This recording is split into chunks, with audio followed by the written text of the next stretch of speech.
Hello, everyone. I'm just doing this again, huh? I gotta get back.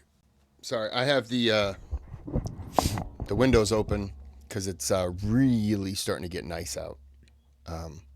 It's mid-March, he sneezed. And it's in the 60s, so I just have to have the windows open. It's so nice outside. All right.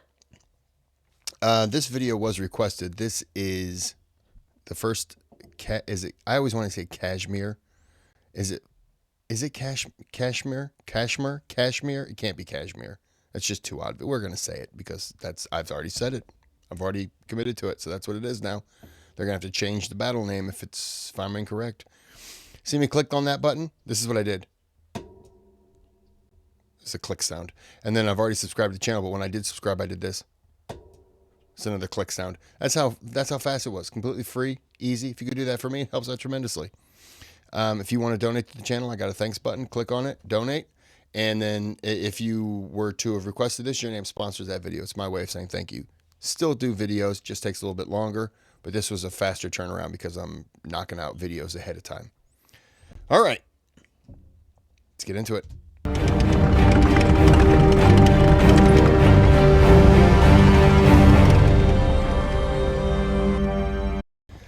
They don't really have a tank. They don't have a tank. Guy who doesn't know that that's animation. That's fake, bro. The end of the era of colonialism did not usher in the age of peace.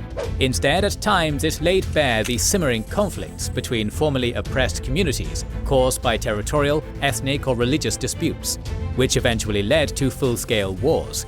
For some nations, independence from colonial rule was just the beginning of new battles, as borders drawn by departing empires often failed to account for the realities on the ground. This left newly formed states grappling with unresolved tensions and struggles for sovereignty. One of the examples is the wars between India and Pakistan over the region of Jammu and Kashmir. In this video, we're going to cover the First Kashmir War of 1947 to 48. Inside information. India and Pakistan don't like each other. I don't know if anyone knows that. It's just something that I'm just floating out there. I think it's something that probably a lot of people don't know. So I'm just letting everyone know they're not friends. Do you know why people on YouTube and Patreon support us financially? 2 new exclusive videos weekly and other perks, including early and our YouTube Iberian Reconquista, Russian Revolution. Join them. Importantly, their kind support allows us to create 3 free videos per week without worrying and pay our team members competitive salaries. Thanks for supporting us. Even though Britain emerged victorious from World War II, the empire on which the sun never sets was so devastated economically and so inundated by independence movements that it was forced to decide to stop being an empire. Against the background of anti-colonialism, the post-war British government concluded that it was more economically prudent to gradually give independence to its colonies than to retain control over them. India, which had a very powerful anti-colonial movement, was among the first British colonies to be promised independence. Initially, Britain wanted to see a unified India, a single Commonwealth member state, which included all territories of the British Raj. Can I just say that the British really like their colonies. So that's what I hear. I'm in the United States, so I don't know for sure, but that's what I hear. However, a massive Muslim minority of the British Raj had other ideas. Led by the Muslim League, they demanded their own state in Muslim-majority regions of India. In 1946, particularly following the Direct Action Day demonstrations conducted by the Muslim League, India saw a great degree of intercommunal violence. Eventually, Britain and Hindu leaders reluctantly agreed to the partition of India along religious lines. The partition was accompanied by a lot of suffering, violence, and displacement of people. While most of the former British Raj territories were divided between India and Pakistan, several large princely states remained unaffiliated for a while. Their fate was going to be decided later, which paved the way for even more uncertainty and conflict. Jammu and Kashmir was one of these states. Now, we're not going to dive into the details of partition, ideas, and political discussions behind this painful process, since our main focus here is the military aspect of the First Indo-Pakistani War over Kashmir. If you are interested in the political aspects of the partition and this war, you can check out the video by our other channel, The Cold War, on this subject. But what is Jammu and Kashmir? Why are India and Pakistan still fighting for this region? Throughout recorded history, this region has been ruled by Hindu and Muslim dynasties, before falling to the Sikh Empire in the early 19th century. But their rule lasted only 2 decades, as the British Empire took over Jammu and Kashmir in 1846. This region is mostly mountainous, geographically divided into 4 main parts: the northern areas, Ladakh, the Kashmir Valley, and the Jammu region. The geographical barriers have played a crucial role in maintaining the local ethnic, cultural and linguistic differences in Jammu and Kashmir, since communication between different parts of Jammu and Kashmir in such tough terrain has always been challenging. At the time of the partition in 1947, the infrastructure of this princely state was fairly primitive. The all-weather roads were connected to Pakistan. The railroad into Jammu and Kashmir was also going through the region of Waziristan, which became part of the Muslim state after the partition. There were only 2 roads connecting Jammu and Kashmir to India, but they were fit for use only in good weather. Hence, most of the commodities came to Jammu and Kashmir from Pakistan. Moreover, 77% of the population of the state were Muslims. But the ruler of Jammu and Kashmir, Maharaja Hari Singh, was a Hindu. Along with that, the most influential Muslim politician in Kashmir, Sheikh Abdullah, was against the partition of India and was not a proponent of joining Pakistan at all. To make everything even more complicated, Kashmir was a strategically located region on the intersection of India, Pakistan, the Soviet Union, and China. In that sense, the Himalayas are a gateway to both India and Pakistan, hence control over this region would give an important defensive advantage. In theory, the Independence of India Act allowed princely states to join India or Pakistan or stay independent. The Maharaja preferred to stay independent, but in the absence of this option, Plan B was to join India. Over the summer of 1947, tensions in Jammu and Kashmir between the Muslim majority and the Hindu government turned into violence. Muslims started to accuse the state government and Hindu militant groups of violence against them. They started to organize in Poonch. In response, the Maharaja government demanded all Muslims in this area to surrender their weapons, and some indeed complied. But then the rumors of these weapons being given to Hindu and Sikh militant groups only exacerbated the tensions. On the 24th of August 1947, Muslims started a rebellion in Poonch. Simultaneously, rumors of violence and pogroms against Muslims spread in Pakistan. In September, the Pakistani government started withholding supplies to Kashmir in an attempt to exert pressure on the Maharaja government. There are different versions of what happened next. Pakistan claims that in response to the violence and discrimination of Muslims, Pathan tribes mobilized at their own volition to fight for their fellow Muslims against the Hindu oppressors. Some accept that they may have had ulterior motives, like looting, but by no means was the Pakistani government behind this mobilization. However, India claims that this was planned in advance by the Pakistani government under the codename Operation Gulmarg. The alleged plan was to mobilize and send the Pathan tribal forces into Jammu and Kashmir, launch a rebellion in the northern areas to occupy Ladakh, launch another rebellion in border regions, capture the capital Srinagar, and the roads leading to India. This would be followed by the deployment of the Pakistani army under the pretense of restoring order. The alleged goal was to execute this plan as soon as possible, before India had any chance to react. And then by the time India reacts, Pakistan's military has already moved in to squash the rebellion. Okay. I mean, I gotta get off this screen. I feel like it's like moving every time I glance at it. Hold on. That was a bad spot to pause it. So, that sounds like something that, well, I mean, I can't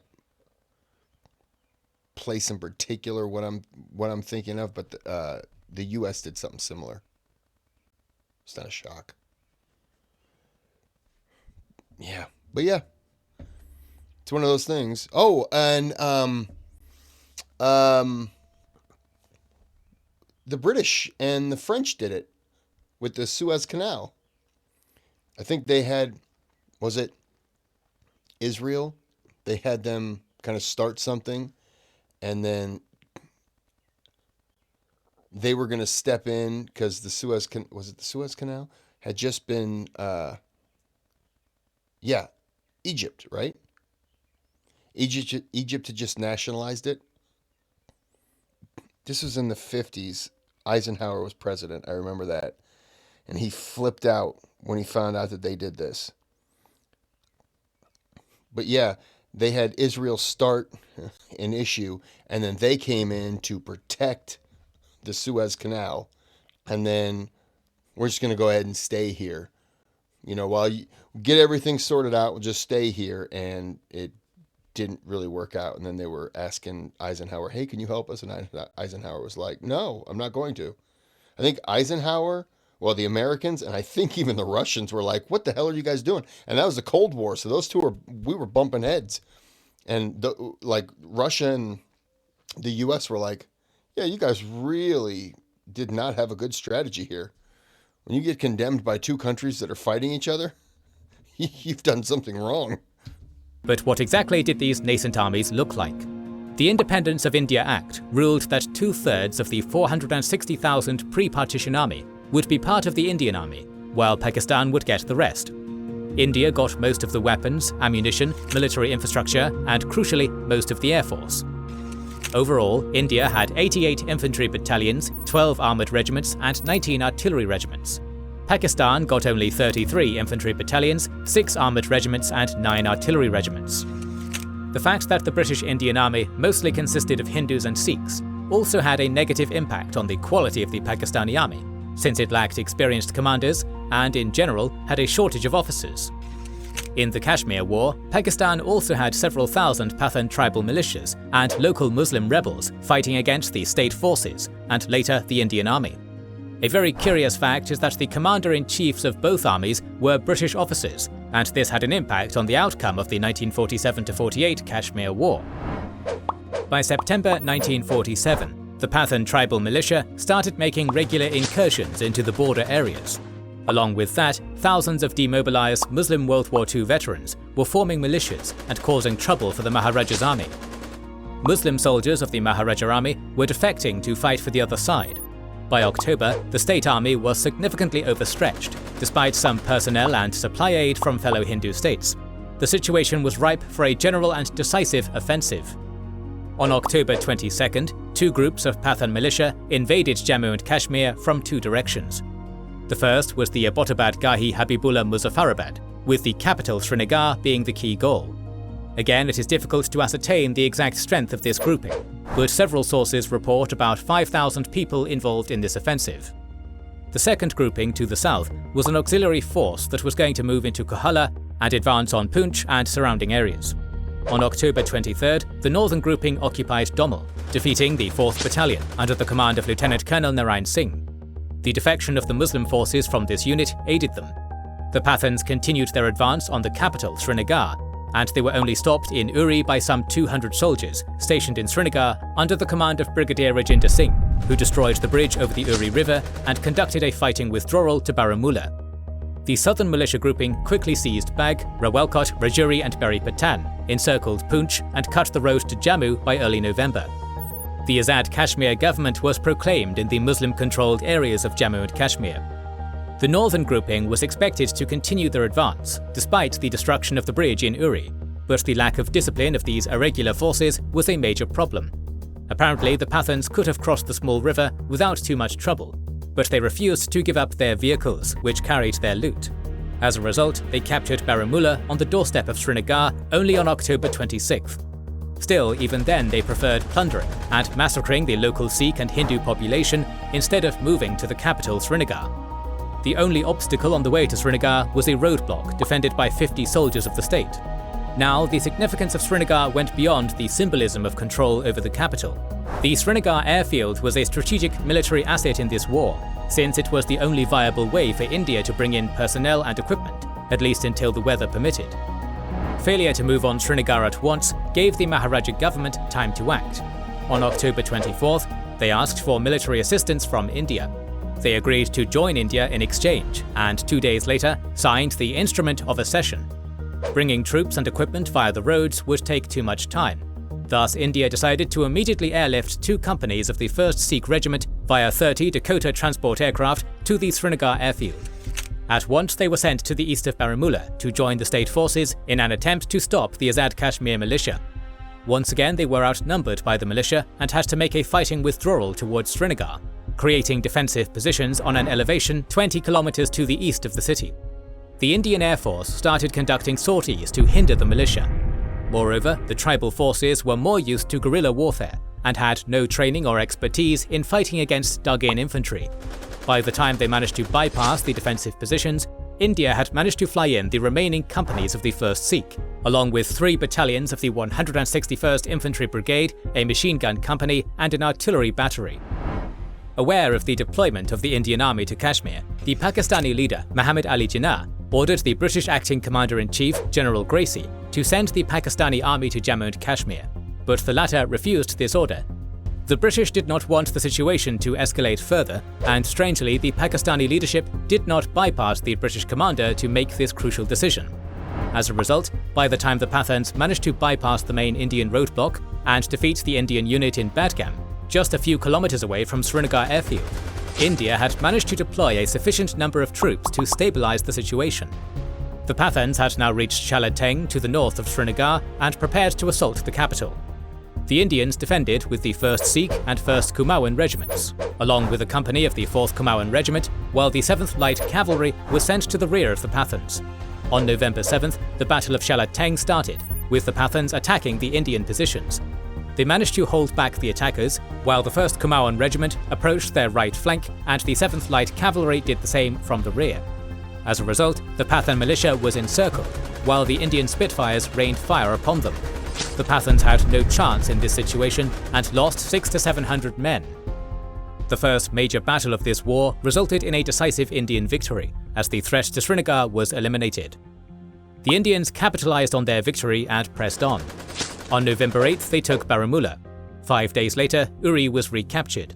Pakistani sources report the extreme demoralization of tribal forces due to the lack of government support. And perhaps had the Indian army, now possessing air superiority, decided to go all the way to Muzaffarabad, they could have landed a decisive blow on Pakistan's designs on Kashmir. Instead, they focused on breaking the siege of Poonch. Elements of the 161st Brigade moved from Uri towards Poonch. In contrast, the 50th Parachute Brigade, supported by several armoured vehicles of the 7th Light Cavalry Regiment, moved from Jammu to defeat the Pakistani forces in Mirpur. The first grouping fought its way to Poonch and reinforced the defence of the city, but ultimately they failed to raise the siege. For almost a year of this siege, the Indians managed to bring in supplies through the air, thanks to their complete air domination. The second grouping entered Kotli on November 26th, but when the news of the capture of Mirpur by the Pathans reached the 50th Parachute Brigade, they decided to withdraw. Meanwhile, in the northern areas, the Gilgit Scouts unit, led by the British officers, rebelled against the Maharaja's decision to join India, captured the capital of the province, and proclaimed the Gilgit Islamic Republic in early November, which a couple of weeks later joined Pakistan. The intensity of combat decreased somewhat in the cold months. Most of the fighting in December 1947 and January 1948 took place in the Nowshera Janga sector. Generally speaking, the Pathan tribal forces and the Azad militia were much more used to fighting in the winter, while the Indian army was quite unprepared for the cold. Initially, their clothing and footwear were unsuitable for the winter. Many Indian soldiers were seeing snow for the first time in their lives. But ultimately, Pakistan was unable to take advantage of winter. The tribal forces captured Janga in December and advanced on Nowshera to capture this city and cut the Indian supply line to Poonch, but failed to do so. This allowed the Indian army to launch Operation Vijay in the south. The 50th Parachute, the 19th Infantry and the 20th Infantry Brigades, supported by armoured squadrons, recaptured Janga in March 1948 and Rajouri in April. This finally forced the Pakistani government to officially send in the regular army into Kashmir and Jammu. The 7th Division was the first unit deployed to support the Pathans and the Azad militia. But by this point, the Indian army had already seized the strategic momentum that they would carry until the end of the war. In the northern areas, the situation was better for the Muslim forces. In February 1948, the Gilgit Scouts of the Muslim companies of the 6th Brigade launched Operation Hammer, with the goal of capturing Skadu, then Kargil, then the Zoji Pass, and finally Leh. Initially, the Indian forces defending Skadu were weak, so the Gilgit Scouts advanced and besieged Skadu, Kargil and Dras. In May, they defeated 2 Indian battalions sent to relieve the Skardu garrison. But the ability of the Indian Air Force to deliver supplies enabled it to fight until August, when they were forced to surrender. In May, they also captured Kargil, while in June, Dras fell to the Gilgit Scouts. Leh was the next goal, but the arrival of a Gurkha battalion made it possible for the Indians to repulse the Pakistani attack. At this point, the Indian army launched a counterattack, as the Gilgit Scouts took positions at the entrance of the Zoji Pass. This was an extremely favourable area for defensive operations, with no vegetation to conceal troop movement, while the steep mountains made it impossible to conduct armoured manoeuvres. Hence, the first Indian counterattack, known as Operation Duck, failed in September. Major General Timaya of the Indian Army devised a sophisticated plan to solve the Zoji Pass problem. He ordered an armoured squadron of the 7th Light Cavalry to Srinagar. All movement was carried out at night. Hence, Pakistani intelligence was unaware of this development, and when Indian tanks attacked the Zoji Pass on November 1st, the Gilgit Scouts were caught absolutely unprepared. They had no anti-tank weapons, nor were prepared to face tanks in any other way.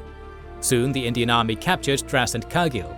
After that, the line of contact stabilized throughout the battlefield. By the winter of 1948, the global demands for a ceasefire were getting stronger. Fighting in such tough mountainous terrain and a punishing climate was taking a toll on both sides. India and the Jammu and Kashmir State Army had lost some 3,000 men, while Pakistan's casualties had been estimated at around 6,000. For how it sounds, to only lose 9,000 people so far, it sounds like it was much worse. Like I would have thought 30, 50,000 people. So it's not good. 9,000 isn't good, but I was expecting far more. On the 5th of January 1949, India and Pakistan agreed to a ceasefire. Pakistan was going to withdraw its forces, while India was allowed to keep a very small contingent to maintain order in the state. The fate of Jammu and Kashmir was going to be resolved in a referendum, which has not happened to this day. The First Kashmir War has not solved this conflict between India and Pakistan. The former captured 2/3 of the princely state, while Pakistan took control of some western districts, along with the northern areas. Both sides lost a chance for a decisive victory by taking the wrong steps or lacking discipline at crucial moments. But overall, the Indian advantage in army experience and firepower, and most importantly the air superiority enjoyed by the Indian Army, allowed them to recover from the initial setback in this war. Our series on the Indo-Pakistani Wars will continue in the coming months. If you don't want to miss that, that was interesting. Yeah, I've heard of the Kashmir War before, but I don't know anything about it. Green dot in the eye. That's healthy. Yeah, I didn't know anything about it. It's interesting. Like I say, I expected more people to be killed, but Pakistan sending in their military, they did it. They were just late to the game. They must have really thought that those other forces were going to be able to handle them. And all right, well, that was good. I like that. Not the war. I liked the video about it, All right, we're going to end this here. So you have any more? Or there's a second or a third or a 19th. I don't know how many there are. Let me know. Until next time, have a good day. Have a good night.